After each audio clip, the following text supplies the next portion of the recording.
Hey, and welcome to a new Cloud Escape devlog. Tower mode is slowly taking shape, and today I can show you some good progress. Let's get started and talk about colors.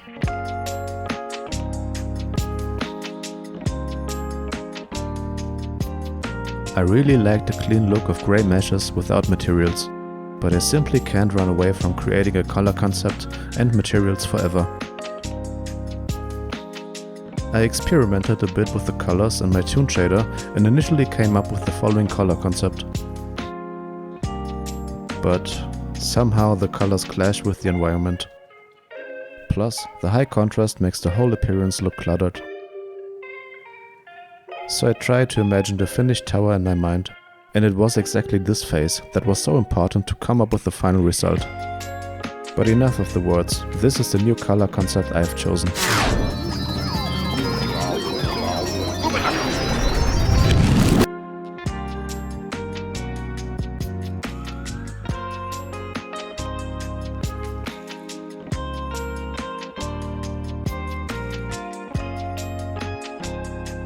I really wonder what inspired me to choose these colors.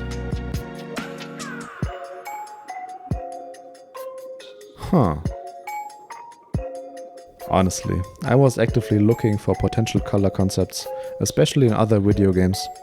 As a big fan of Final Fantasy VII and the visuals of the remake in particular, the Mako reactors came directly to my mind. I mean, blue light emissions in a rather dark, futuristic scene, that fits very well.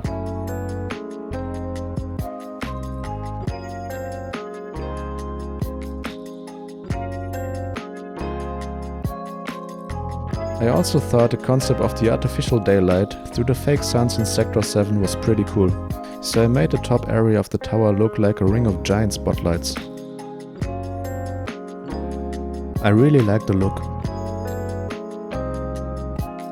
I also decided to make a few adjustments to already known assets. Jump pads are no longer red, but match the blue color scheme.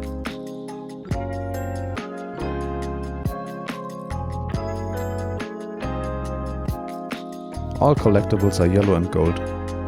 Instead of coins, gems can be found across the tower. These are distributed in a more inflationary way compared to the coins in the old map, similar to the way it is done with coins in Super Mario games. Checkpoints are no longer gigantic gates, but plates that you have to activate once per run.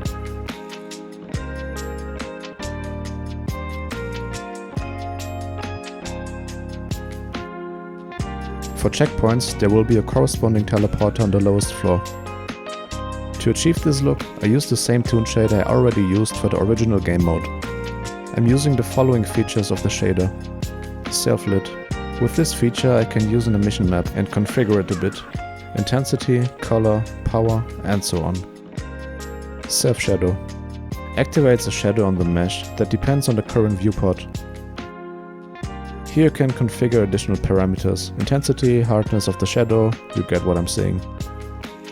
And the last feature, rim light, puts light around the edges of a mesh. You can see this quite often in toon shaders, and it achieves a very unique look. You should keep it decent though. You enjoy the new tower mode so far? Then check out my monthly giveaway. I'm giving away multiple Cloud Escape Steam keys every month. You can find all info at endeetree.dev/giveaway.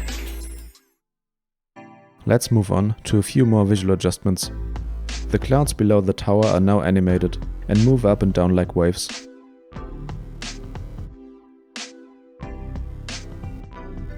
There are now more towers in the background of the scene. I thought it would be fitting to place more towers in the background.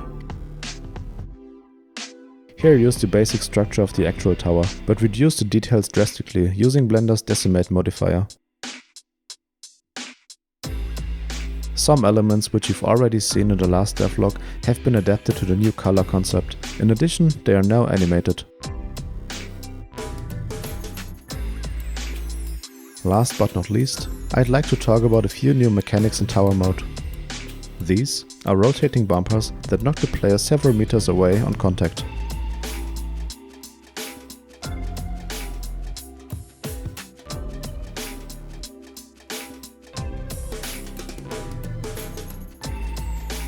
In this segment, the player has to go up the spiral path and jump over gaps. However, that alone would be too easy. Every jump has to be timed correctly, as the player is constantly getting shot at by air blasters that can knock him off the map.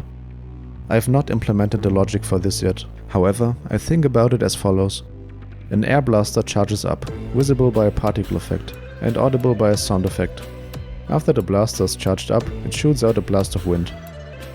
If the character comes in contact with this hitbox, he will be blown away. Next, we have these huge blocks. Once again, you need to time your jumps correctly.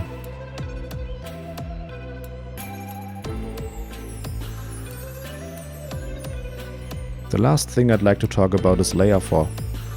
The logic is still missing here as well. The objective is to open this gate to get to the elevator that leads to floor 5. As you might guess, you have to collect 10 cogwheels to open the gate. But it's not as easy as it looks, because turrets are waiting at the edge of the platform and try to target the player as long as he is in range. If the player is targeted, the turret begins to open fire. There will be basic turrets that have a moderate rate of fire. The bullets of the basic tower will only push the player away slightly. There will also be turrets that shoot homing missiles. If such a missile impacts near the player, there's a good chance that he will fly off the map. Well, that's all for today.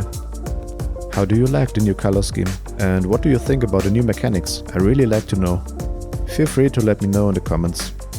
If you want to stay up to date, you are welcome to subscribe to my channel. Feel free to leave a like as well if you liked the video. That would really help me out. Take care and see you next time.